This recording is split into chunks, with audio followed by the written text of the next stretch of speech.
ennuyeux. Oui, alors, vous savez, de temps en temps, on est tenté de créer des personnages qui soient des personnages des grands coquins ou des grands voleurs ou des assassins. Tout ça est très facile. Et il faut un mélange à peu près de tout.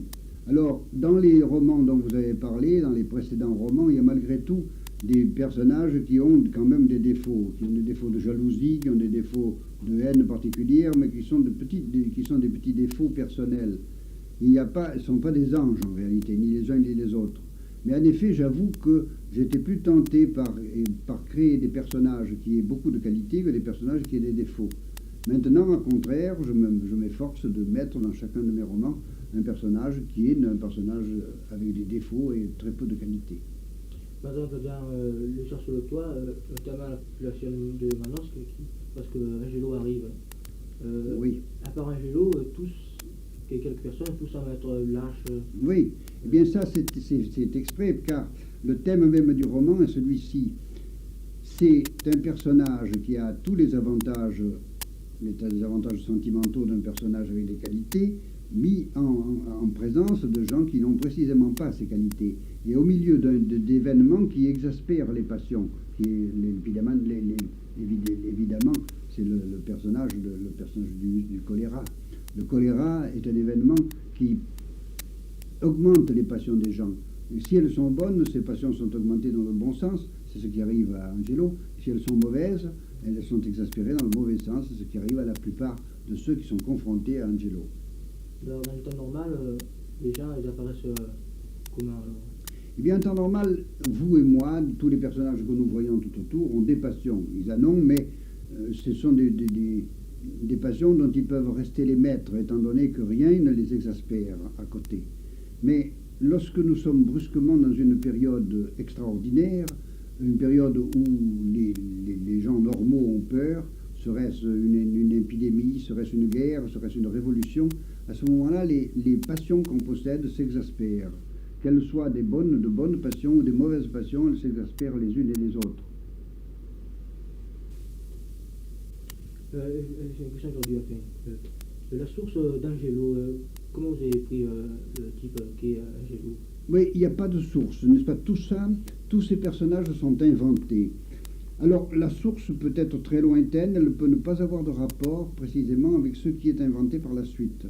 Quelquefois, ça va vous paraître peut-être étrange, mais quelquefois c'est une musique qui me donne, et qui donne en réalité, aussi bien à moi qu'à d'autres écrivains, le thème d'un personnage. D'autres fois, c'est un personnage qu'on a examiné déjà dans la vie et dont on modifie un peu les passions pour pouvoir en faire un personnage principal, un personnage de roman. Mais en réalité, Angelo n'est venu de rien, il est venu simplement parce que j'avais envie de créer un personnage qui ressemblât à Angelo.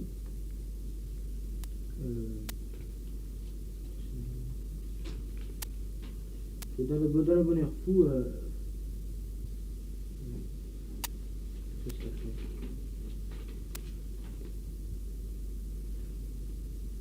dans le bonheur fou, et dans, par exemple aussi Chat sur le toit, et notamment dans Chat sur le toit, vous parlez constamment des bottes d'Angelo. Est-ce que c'est Oui. un symbole ou... Non, non, il n'y a pas de symbole, il n'y a jamais de symbole. Je parle également de petits cigares qui fument constamment. C'est simplement pour déterminer des caractères particuliers de ce personnage. Le personnage, vous comprenez, comme c'est un jeune homme à l'époque dont je parle, et les jeunes gens aimaient beaucoup avoir des bottes extraordinaires, comme maintenant on aime avoir un scooter ou qu'on aime avoir une automobile. Là, maintenant, on va parler plus par rapport à l'autre, mais des citations que vous avez écrites. Dans Comment je demeure, vous dites personne ne peut vivre sans joie, la vie c'est la joie. Je crois que tout est fait pour que tout le monde soit heureux. Alors qu'actuellement, par exemple, dans Caligula, chez Camus, nous pouvons voir les hommes meurent et ne sont pas heureux. Oui. Et le monde est absurde. Comment c'est-vous? Oui, bon, c'est deux façons d'envisager le monde. Deux façons d'envisager le monde. Cette théorie du monde absurde est à mon avis absurde. En réalité, le monde est fait pour qu'on vive en joie. C'est-à-dire, quand je parle de joie, je ne parle pas c'est ce qui a fait de rire à chaque instant. Nous savons très bien que la joie peut être faite de malheur, et évidemment, la joie n'existe que parce qu'il y a la non-joie. Si le blanc existe, c'est parce qu'il y a le noir. Si le chaud existe, c'est parce qu'il y a le froid. Et par conséquent, il faut très bien qu'à certains moments, nous ne soyons pas joyeux pour qu'à d'autres fois, nous le soyons. Mais en réalité, vivre, c'est être en joie. Et il n'y a pas d'absurdité dans la vie. Si la vie est absurde, qu'est-ce qui serait non absurde? Il n'y a que la vie qui existe. Regardez, pour un chien, pour un animal quelconque, pour une mouche, pour un oiseau, la vie n'est pas absurde, elle est logique. Même pour nous, c'est pareil, elle est aussi logique. Ce qui l'a fait peut-être paraître absurde à certains esprits qui sont faux, qui sont faussés, c'est leur intelligence. L'intelligence ne permet pas de comprendre la vie avec facilité et avec humilité. J'ai l'impression que l'absurdité de la vie est une invention de philosophes modernes, mais qui n'existe pas en réalité. Et vous pourriez dire que c'était une période de mode lorsque, par exemple, Sartre, Simone de Beauvoir, tout ça, ont lancé ce Oui, c'est une mode philosophique, c'est une mode qui n'a de valeur d'ailleurs que dans les petits quartiers de Saint-Germain-des-Prés où on se trouve à Paris. Mais vous voyez, en réalité, en province, la vie a une beaucoup plus grande importance qu'à Paris. À Paris, quand on réfléchit sur un sujet, on l'analyse sans cesse, qu'on en fait des synthèses, puis des analyses des synthèses, puis des synthèses des analyses, et qu'on ne cesse pas de couper les cheveux en quatre, par cette espèce de byzantinisme, on finit par trouver une absurdité dans une chose qui est parfaitement logique, comme la vie. Une très belle citation, j'aimerais que vous expliquiez, afin que vous nous développiez. Le bonheur est une recherche, il faut y employer l'expérience, son imagination. Oui, le bonheur est une recherche. Le bonheur ne se fait pas tout seul. Le bonheur, on peut être doué pour être heureux. Évidemment, il y a certains êtres qui sont doués pour être heureux, qui sont heureux dans des situations où d'autres sont malheureux. Mais en même temps, il faut collaborer à cette recherche, il faut, avec tous ses sens, il faut essayer d'être heureux, s'efforcer d'être heureux, chercher le bonheur. Et en le cherchant, on le trouve. Quand ceux qui se plaignent de ne pas être heureux, ce sont des gens qui, d'abord, peut-être ne sont pas doués pour l'être. Ensuite, ce sont des gens qui ne l'ont pas cherché d'une façon assez assidue, ou qui ont employé à le chercher trop d'intelligence, ce qui justement éclate dans la formule de Camus, qui me paraît être une formule absolument absurde et aussi extravagante. Vous avez parlé aussi du bonheur, il faut se trouver seul. Comment est-ce qu'on peut trouver le bonheur pour soi-même ou par rapport à quelqu'un d'autre? Eh bien oui, je crois que le bonheur est une chose personnelle. C'est-à-dire, vous comprenez très bien, par exemple, que ce qui fait mon bonheur peut ne pas faire le vôtre. Je peux être heureux, moi, dans des situations où vous serez malheureux. Et vous pouvez être heureux dans des situations où moi, ça me sera insupportable. Vous comprenez, c'est une question personnelle. Par conséquent, je crois qu'on ne peut pas faire le bonheur d'autres. Si je décidais aujourd'hui, par une sorte de puissance extraordinaire que je possède, de rendre heureux tout le monde, je ferais certainement beaucoup de malheureux. Parce que les gens ne peuvent pas être heureux par force, ni par destination. Ils ne sont heureux que parce qu'ils s'efforcent de l'être. Ils s'efforcent d'être heureux, mais personnellement, avec les moyens de leur bord, avec les moyens personnels. C'est pour ça qu'il n'y a pas de bonheur collectif. Je ne crois pas qu'on puisse décider par une loi ou par un gouvernement que tout le monde va être heureux. Personne ne sera heureux par force. On sera heureux chacun avec des idées personnelles. De même que la question des loisirs, par exemple. Il y a certaines choses qui me feront plaisir de ne pas faire pendant le loisir, et d'autres qui seront parfaitement ennuyeuses pour d'autres. Par exemple, si on décidait que je sois obligé tous les dimanches à aller assister à un match de football, je serais extraordinairement malheureux. Ça ne m'intéresse pas. Mais si par contre ceux qui vont assister à un match de football, on les obligeait à lire des livres, ils seraient aussi peut-être très malheureux. Par conséquent, le bonheur est une chose personnelle, on le fait soi-même. Je veux dire que celui qui est seul, vous encore, vous avez la plume, vous avez des milliers de gens qui pensent avec vous, vous n'êtes pas seul. Celui qui est vraiment seul, vous croyez qu'il peut être heureux? Mais oui, parce que justement, ce problème de la solitude, vous avez bien fait de le soulever, parce qu'il est très important. Ce problème de la solitude ne peut pas être esquivé. Nous sommes tous seuls. Moi, je suis seul aussi bien que vous et que votre ami et que tous ceux qui peuvent nous écouter. Nous sommes toujours seuls, puisque si nous sommes malades, c'est nous-mêmes qui sommes malades. Ce n'est pas ceux qui nous aiment, qui sont à côté de nous, qui auront la maladie. Si nous avons un cancer et si nous mourrons d'un cancer, c'est nous qui mourrons, ce n'est pas ceux qui sont à côté.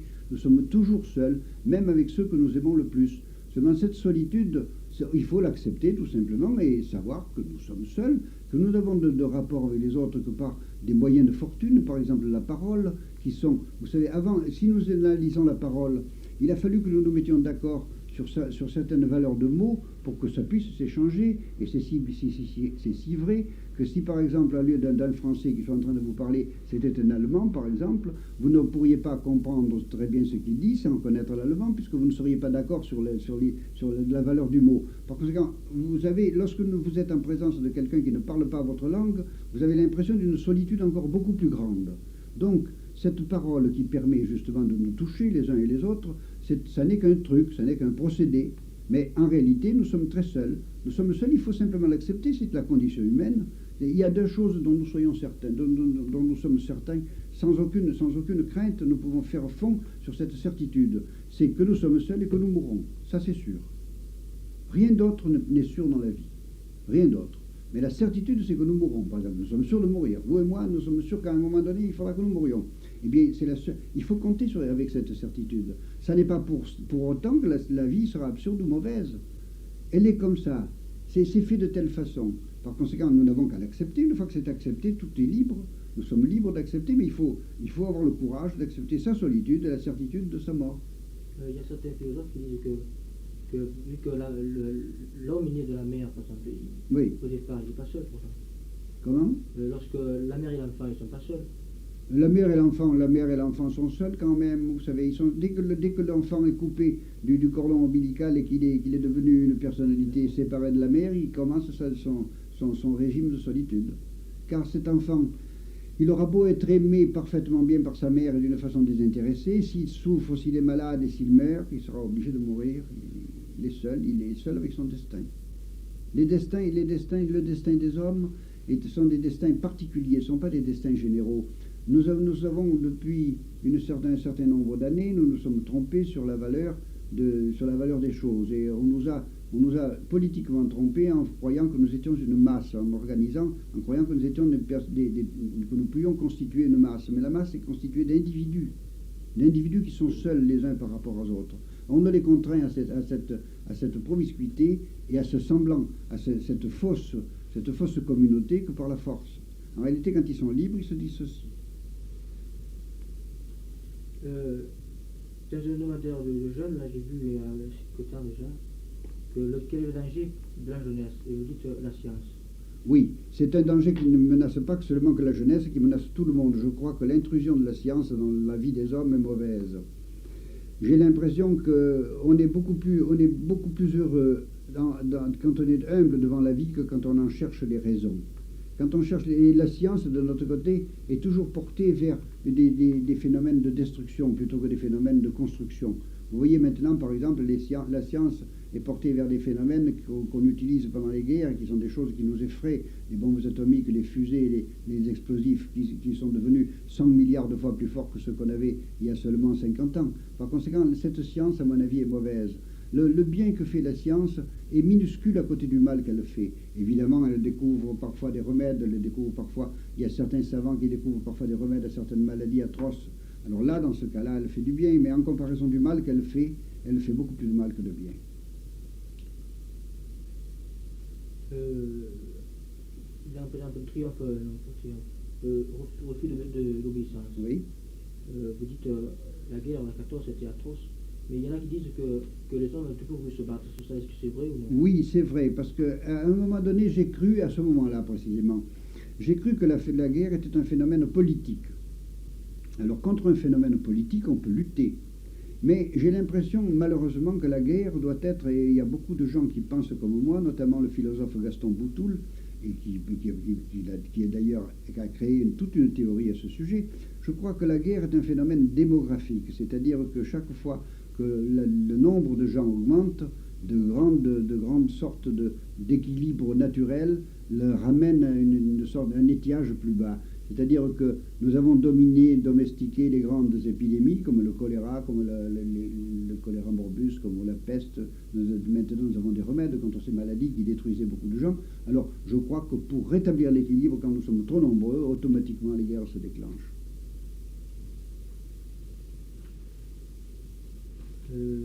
Quel est, d'après vous, le rôle du roman? Doit-il être un message? Doit-il engagé ou doit-il simplement... Alors, le roman, à mon avis, doit être totalement désengagé, il doit simplement raconter une histoire. Il ne doit pas être symbolique, il ne doit pas transporter de message, Il vous raconte simplement une histoire libre au lecteur de donner lui-même à ce roman un sens, une signification et un message. Ou en tout cas un symbole, sinon un message.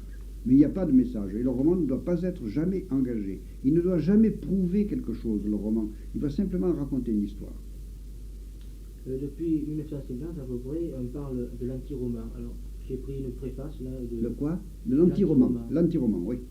Alors, c'est Jean Pourçat qui dit dans la préface du bouquin de Nathalie Sarraute, Oui. bien connu, il dit, je le cite, les romanciers s'efforcent de nous persuader que le monde est fait d'individus remplaçables, tous esquis, même les méchants, tous passionnés, tous particuliers. Nathalie Sarraute fait voir le mur de l'innocentique, elle le fait voir partout et derrière ce mur qui attise et vient justement rien. Non. Voyez-vous, il y a deux choses.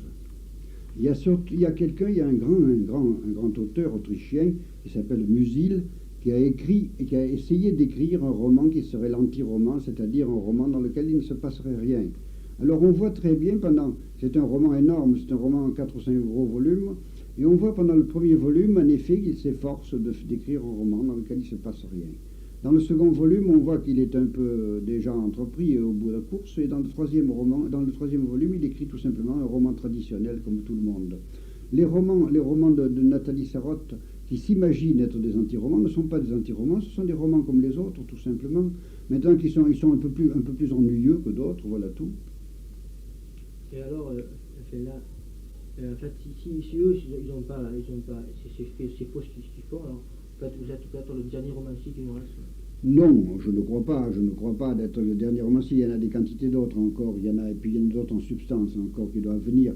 Mais enfin, je reconnais que je suis peut-être le dernier à donner la primauté à l'histoire et à avoir l'humilité de considérer que le roman est surtout un phénomène de distraction pour ceux qui le lisent.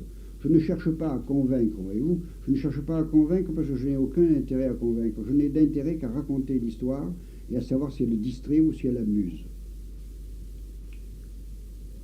Puisque dans le roman ne peut pas être engagé, là je suis d'accord aussi, ne pensez-vous pas que s'il faut donner un message, d'ailleurs, par exemple, la Révolution française a été annoncée par Rousseau, par Voltaire, est-ce que vous ne pensez pas qu'on pourrait s'engager dans le théâtre, justement, dans les festivals qui se répandent dans la région?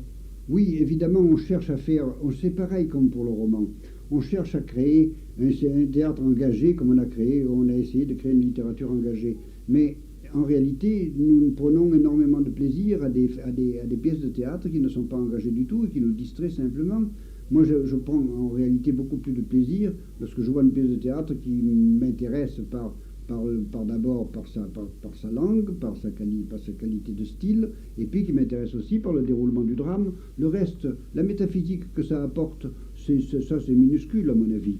Et évidemment, on cherche à faire un théâtre engagé, notamment le théâtre de Bertolt Brecht, qui est un théâtre engagé, le théâtre de Sean O'Casey, un théâtre irlandais, vous devez connaître Sean O'Casey, qui a écrit des pièces, il y en a une qui a été jouée à Marseille il n'y a pas bien longtemps. Eh bien, justement, ce sont des théâtres engagés qui essayent de soulever le public, en tout cas de lui porter des messages révolutionnaires. Mais les messages révolutionnaires peuvent être portés simplement par des œuvres comiques. Ça s'est trouvé pour Molière, par exemple. Molière a écrit pendant la période de Louis XIV, il a écrit, c'était de l'admirable Tartuffe, qui est une chose qui est extraordinairement violente contre son époque et contre les dévots de son époque. Et par conséquent, on peut très bien... Là, c'est un théâtre qui n'est pas engagé, cependant. Il n'est pas engagé comme le reste. Je crois que ni le théâtre ni la littérature ne doivent être engagés. Ils doivent être beaucoup plus libres que ça. Parce que si on les engage à une politique, la littérature et l'art finiront par se perdre d'une façon formelle, parce que, examinez bien, si on les dirige suivant une certaine littérature, une certaine politique, la littérature et le théâtre pourront être également dirigés suivant une autre politique, une politique adverse. Par conséquent, il y aura le pour et le contre, et jamais on restera sur place, et on s'ennuiera. Tandis que si on a une littérature et un théâtre qui ne sont pas engagés, mais qui ont beaucoup de qualité, l'engagement peut se faire de lui-même dans la pensée des hommes. Une pièce de théâtre qui parlera de liberté, par exemple, mais sans qu'elle soit nettement engagée dans le sens de la liberté, donnera peut-être beaucoup plus d'envie d'être libre qu'une pièce engagée sur la liberté. Par exemple, vous avez créé une pièce, La Calèche, Oui, à Paris. oui. Et en fait, il n'y a que les Parisiens qui ont pu en profiter. Eh bien non, on va la jouer à partir d'octobre dans toute la France. Il y aura des représentations à Marseille, il va y avoir des représentations à Lyon, il y aura des représentations partout. Il y a la tournée Carcenti, il va la jouer dans la France entière et même à l'étranger, en Belgique, au Luxembourg, à Tunis, en Suisse, à Principauté de Monaco et dans d'autres pays voisins encore. Est-ce que vous pensez que les festivals de théâtre qui se répandent dans la province vont donner un nouvel essor au théâtre? Je ne crois pas, vous savez, parce que ces tentatives sont surtout des tentatives de comédiens qui, touchés par la vacance de Paris au moment où tous les gens sont en congé, et qui n'ont plus de pièces de théâtre à jouer, qui n'ont plus de théâtre ouvert, ils cherchent à gagner leur vie un peu ailleurs et ils la transportent en province tout simplement parce qu'ils gagnent leur vie. Mais si on leur disait à tous ces gens qui font des festivals avec beaucoup d'appétit, si on leur disait faites les festivals pendant l'hiver, ils diraient non, l'hiver nous sommes à Paris parce qu'à Paris nous avons notre... C'est par conséquent tout simplement des trucs pour gagner des sous, ça n'a pas beaucoup d'importance à mon avis. Que pensez-vous du cinéma et principalement de la transposition, roman, c'est-à-dire littérature et film? Eh bien, le cinéma est un moyen d'expression très différent du moyen d'expression de l'écriture, parce que, vous le savez, il s'exprime à l'image. Par conséquent, quand on transporte une chose écrite dans le domaine du cinéma, il faut lui faire subir une modification de style, une modification de construction très importante. Pour quelqu'un comme moi qui depuis 40 ans se sert de l'écriture, même 50 ans se sert de l'écriture, on n'a aucun intérêt à se servir du cinéma. Moi, j'ai essayé de mettre en scène, j'ai mis en scène Crésus, j'ai essayé de me servir de cet appareil d'expression qui s'appelle le cinéma. C'est très désespérant, j'aime beaucoup mieux écrire sur une feuille de papier, c'est beaucoup plus simple. Car entre la chose exprimée et moi-même, pour le cinéma, entre les deux s'interpose une grande quantité de techniciens, d'acteurs, de conditions météorologiques, de camions, de son, des choses exceptionnelles. Tandis que là, je suis en face de ma feuille de papier et une porte-plume et de l'encre, et c'est très simple, le combat est beaucoup plus sportif. Alors, je suis de cet avis aussi, je pense que le roman, le livre pour le livre et le cinéma pour le cinéma. Voilà, le livre, le cinéma, ça n'a rien de commun, c'est tout à fait séparé. Maintenant, il est entendu que quand on se sert, quand le livre a raconté une belle histoire, on peut se servir peut-être de cette histoire pour faire un film, c'est possible. Mais voyez par exemple la différence considérable qui existe entre le rouge et le noir, roman de Stendhal, et le rouge et le noir exprimé au cinéma. Ça n'a plus aucun le même sens. Puisqu'on parle de Stendhal, justement, est-ce que vous pensez que par exemple le rouge et le noir, c'est une œuvre qui reste, par exemple le caractère de Mathilde, je ne sais pas si c'est la fille d'aujourd'hui que... Oui, voyez-vous, pour Stendhal, je suis très embarrassé pour vous répondre quelque chose d'objectif. Parce que j'aime énormément Stendhal. Stendhal est mon auteur préféré, c'est celui qui me donne chaque fois que j'ai envie de quelque chose, me le donne de façon spontanée et tout de suite, sans que jamais il m'ait trompé. Par conséquent, je suis très embarrassé pour vous répondre. Pour moi, Stendhal, c'est la perfection absolue, vous comprenez, à la fois du style et de l'évocation. Alors je crois que on trouvera toujours des jeunes filles semblables à Mathilde de la Mole, on trouvera toujours des femmes semblables à Madame de Rênal, on trouvera toujours des femmes semblables à Clélia Conti et des personnages semblables à Fabrice et à Julien Sorel. Et c'est éternel, ce sont des personnages éternels. Justement, le personnage, je voudrais y rester. Oui. Que pensez-vous de l'acte de Madame Renal à la fin? Oui, je la trouve logiquement menée au point de vue psychologique. Cette femme qu'on voit au début, qui n'est pas une phase vicieuse, et qui est seulement séduite par la jeunesse et par à la fois la vigueur, la virilité morale, si on peut dire, de Julien Sorel. À la fin, naturellement, elle se reprend, et la modification du caractère est absolument logique. Personnellement, je préfère beaucoup Mathilde.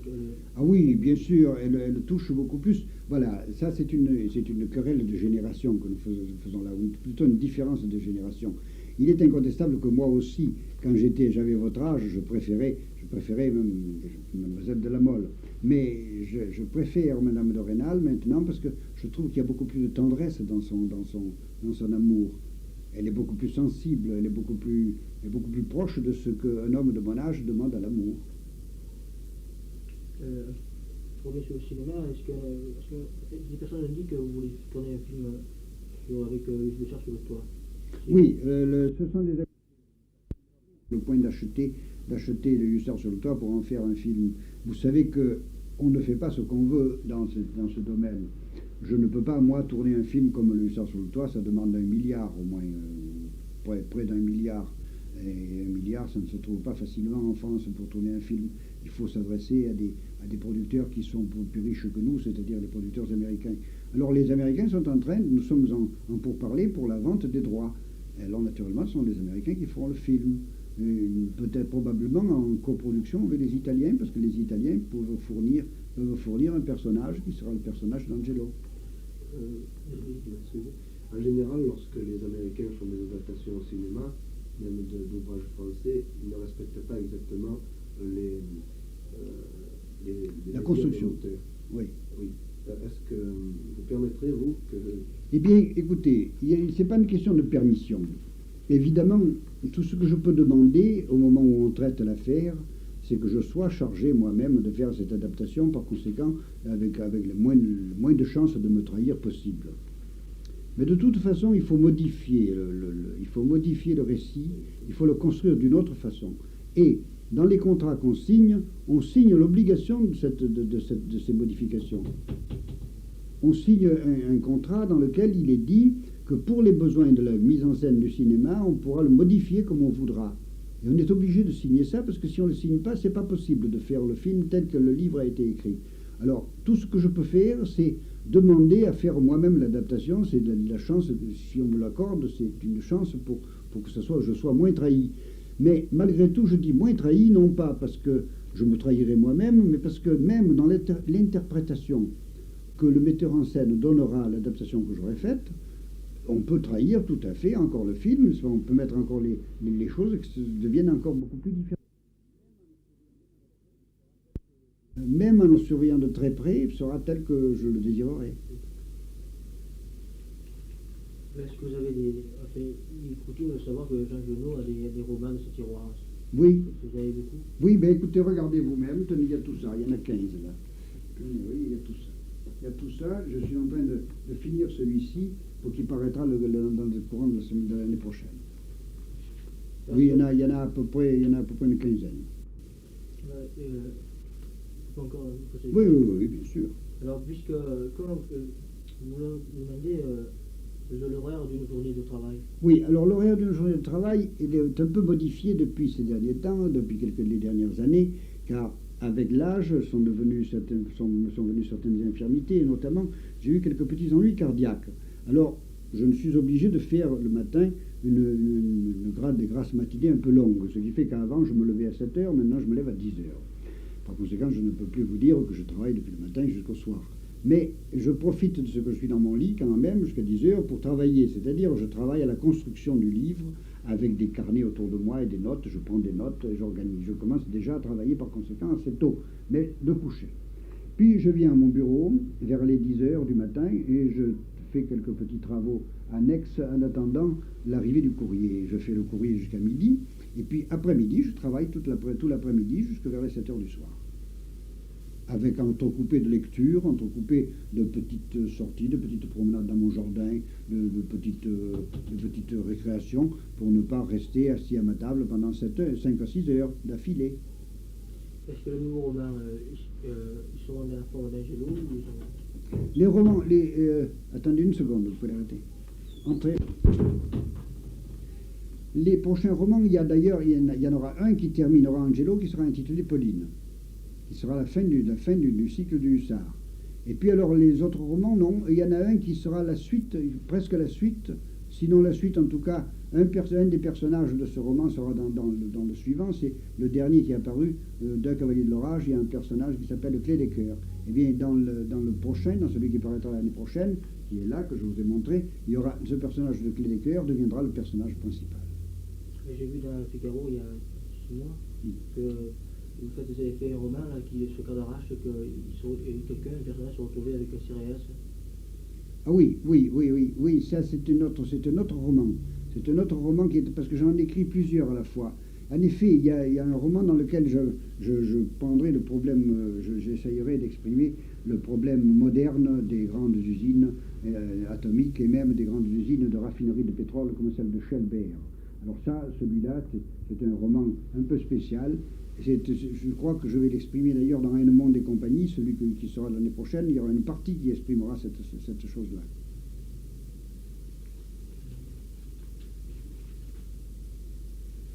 Je peux poser des questions, oui. Que pensez-vous, M. Jeannot, de la jeunesse actuelle et comment la voyez-vous, comment la désireriez-vous pour le futur? Eh bien, voyez, je ne la désirerai pas autrement que ce qu'elle est maintenant, parce que on se trompe sur la jeunesse actuelle. On voit évidemment à la télévision, on voit dans la réclame que les journaux font à cette sorte d'individus, une jeunesse extraordinairement désagréable, avec de fausses idées anarchistes, et croyant que l'anarchie consiste à se laisser pousser les cheveux ou à hurler en cadence au son d'une guitare. Et par contre, je reçois des quantités de jeunes gens qui ne sont pas du tout semblables à ça, et qui sont de très bons jeunes gens qui savent très bien ce que c'est que la jeunesse, qui savent très bien ce que c'est que l'avenir, qui savent très bien ce que c'est que leur devoir ou leur droit. Et vous en êtes d'ailleurs de cela, voyez-vous. Vous êtes venu m'interroger, et c'est pas banal pour des jeunes gens, vous comprenez. Moi, j'ai confiance à la jeunesse actuelle parce qu'elle n'est pas celle qu'on nous montre et dont les journaux font la réclame. Ça n'est une autre qui n'a pas de réclame, qui est humble, qui est en dessous de tout ça, qui ne se fait pas voir, qui ne se fait pas remarquer et qui a beaucoup de qualités, comme toutes les jeunesses d'ailleurs quand elles prennent conscience de leurs valeurs. Auriez-vous un message spécial pour la jeunesse future? Eh bien non, je n'ai pas de message sinon celui de leur dire ceci, c'est-à-dire qu'il y a un bonheur à chercher, il y a un équilibre à garder, et il y a un phénomène de grandeur qui me paraît être absolument indispensable à toute réussite de vie humaine, c'est la générosité, être généreux de soi-même. Je crois que ce que je conseille aux jeunes gens, c'est d'être généreux, dans toutes les formes du terme.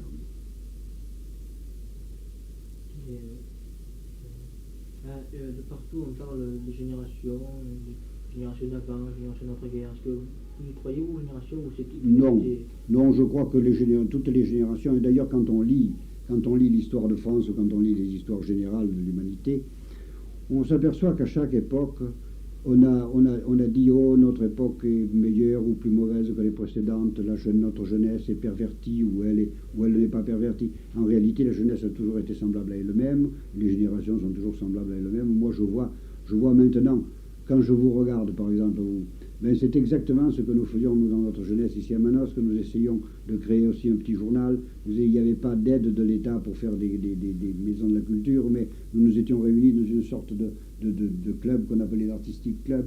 Nous avions fondé de nous-mêmes, nous donnions une petite cotisation, nous nous réunissions pour faire. Il y avait des gens qui faisaient de la musique, il y en avait d'autres qui lisaient, on nous donnait des livres, et d'autres qui écrivaient sur une table, ou qui jouaient aux dames, ou qui jouaient aux échecs. Par conséquent, c'était à peu près toujours pareil. Si nous avions à ce moment-là nous avions vu avoir les instruments que vous avez, je serais certainement allé, comme vous venez de me voir, chez un écrivain avec un magnétophone pour lui demander ce qu'il pensait de la génération et de la jeunesse. C'est exactement pareil, je crois, vous savez. Il n'y a pas beaucoup de modifications. Le seul danger que nous courons, je vous l'ai dit tout à l'heure, c'est le danger de la science. Je crois que nous n'en courons aucun. Actuellement, on a pendant une certaine époque, on a couru un grave danger qui était le danger de la religion. La religion devenait un peu trop importante, elle prenait un peu trop de la vie normale des gens, et elle était un danger pour la jeunesse. Maintenant, la religion est presque inexistante, par conséquent, elle a perdu sa virulence. Mais ayant perdu sa vie, la science est devenue presque une sorte de religion. Alors c'est beaucoup plus embêtant encore que l'autre, qui au moins est resté dans le domaine métaphysique, tandis que celle-là est dans le domaine matériel, elle est terriblement agaçante et dangereuse. Il se pose là un problème. Là. Si vous allez au lycée, par exemple, il y a philosophie, mathématiques, sciences expérimentales. Il y en a qui vont prendre philosophie, d'accord? Oui. Ceux qui prennent sciences expérimentales et masculines. Eh bien oui, ceux-là sont directement engagés dans le combat avec la science, évidemment. Et c'est ça que c'est ça que je regrette. Je regrette que justement, les matières soient trop spécialisées. J'aimerais que celui qui se destine à la science fît également de la philosophie. Je voudrais que le philosophe soit en même temps un personnage qui puisse faire de la science, mais à un degré beaucoup plus bas. Malheureusement, la science actuelle est une science de spécialisation. Vous le savez, il faut des spécialistes. Les découvertes ne se font plus par un seul homme, mais se font par une société de chercheurs. Alors là, évidemment, il y a des petits postes qui peuvent être tenus par des gens qui sortent de ces grandes écoles et qui peuvent devenir par la suite de grands savants. Mais j'imagine que le plaisir qu'ils doivent prendre à exercer leur science doit être certainement beaucoup moins grand qu'au moment où les sciences étaient empiriques et où le personnage faisait ses recherches tout seul. Là, je crois que c'était le bonheur parfait. Et là, c'était en même temps une science qui ne menaçait personne. Tandis que maintenant, cette science qui est faite par des petits scientifiques qui sont groupés en corpuscules, ces corpuscules amalgamés eux-mêmes à un corps beaucoup plus grand. Alors là, sort de là une science inhumaine, totalement inhumaine, et qui ne donne de plaisir à personne, ni à ceux qui la font, ni à ceux qui la reçoivent. Il reste qu'une ressource, c'est par exemple faire ce travail et pouvoir lire Angelo, donc un séminaire. Voilà, il y a des quantités de ressources. Il y a des quantités de ressources. Il y a aussi, sans penser à lire Angelo et à lire, il y a aussi faire ce travail, aller pêcher à la ligne, faire ce travail et aller se balader dans la colline, être sensible aux choses. Ce qui est important, voyez-vous, je crois, c'est que même pour un scientifique, c'est de ne pas perdre le contact avec les choses humaines, les choses humbles, les choses qui sont sans orgueil, la connaissance du monde avec nos... Il faut être très humble. Nous n'avons que cette petite chose, cette petit sens pour connaître le monde extérieur. Nous ne voyons que cette couleur alors qu'il y en a des milliards. Nous n'entendons que cette son alors qu'il y en a également des milliards. Alors, cette humilité qui fait que l'homme de science, d'ailleurs, les grands scientifiques sont comme ça. Einstein était comme ça. Einstein allait se balader, allait faire des blagues. Einstein allait tirer les sonnettes le soir en se baladant sur le boulevard. Il rigolait beaucoup. Il tirait la sonnette, il se cachait derrière un arbre. Il voyait des gens qui arrivaient, qui trouvaient la porte vide, mais il rigolait comme un bossu. Je trouve que ça, c'est véritablement l'arme de la science. Mais ces gens qui n'ont... Et puis, surtout, ne pas y croire. Ne pas y croire totalement, car ce que nous imaginons peut être très loin de la vérité. Alors, ne pas y croire, ne pas se prendre au sérieux, et tâcher de rester avec l'humain, ce qui n'empêche pas qu'on puisse lire Angelo, qu'on puisse lire le reste, évidemment. Je ne tâche pas. Non. Je sais que ça sera peut-être... Non, posez la question. Je voudrais vous demander, ce que vous pensez du bonheur, sa définition pour vous. Du bonheur? Oui, le bonheur. C'est être le plus près possible des choses qui me font jouir, c'est-à-dire qui me donnent du plaisir. Alors, c'est une concurrence entre l'œil, l'oreille, le goût, le tact et tous les éléments des sensations. Lorsque, par exemple, en vieillissant, on perd certaines possibilités de jouir, alors à ce moment-là, il faut s'en trouver d'autres, il faut s'accommoder de celles qui vous restent. Alors ça, c'est une accommodation que vous n'avez pas encore le droit de faire, mais vous qui êtes jeune, vous pouvez profiter de quantité de choses. C'est ça le bonheur, je crois, c'est en profiter avec le plus de connaissances possible. Ne pas les engloutir et les dévorer avec un appétit glouton, mais les goûter soigneusement et prendre son temps. Mais je crois qu'il n'y a pas de bonheur en dehors d'un équilibre métaphysique qu'on fait soi-même, et en même temps d'un contact très proche avec les éléments qui vous font jouir vos sens. Et je voudrais poser une question, je ne sais pas si c'est bon de la poser. Est-ce posez. que il y en a qui parlent de Giono et le prix Nobel? Est-ce que... Non, c'est de la rigolade, vous comprenez. Je ne sais pas, le prix Nobel, c'est une question de politique, vous savez, ça c'est point une question politique que tout autre. Puis d'ailleurs, c'est une chose, ça on ne peut pas savoir. Non, je ne pense pas, et je n'en ai absolument aucune idée. Oui, parce que là, je vous pose la question, parce que on voit par exemple le sommet d'avril, nous les jeunes, on voit par exemple le poisson Mauriac qui, pour ses 80 ans, faire une émission spéciale à la télévision. Oui, il y a du côté du personnage dont vous venez de vous parler, une volonté, un besoin de gloire, qui est un besoin de glorification qui est quand même très désagréable. Non, voyez-vous, je crois que tout ça, c'est une question d'humilité. Il faut être humble. Moi, je ne me prends pas pour le premier outardi du pape. Je considère que ma vie, j'ai déjà gagné tout mon bonheur le jour où j'ai réussi par mon travail à vivre tranquillement sans avoir besoin d'aller au bureau. À ce moment-là, il m'a semblé que j'étais récompensé de tout. Par conséquent, je crois que je serais très content même d'aller un jour à Plan de Cuques dans votre maison de la culture et de parler familièrement avec vous comme je parle maintenant. Mais le reste, les enterrements officiels et aux frais de la nation, ça ne m'intéresse pas beaucoup. D'accord, ça m'est arrêté.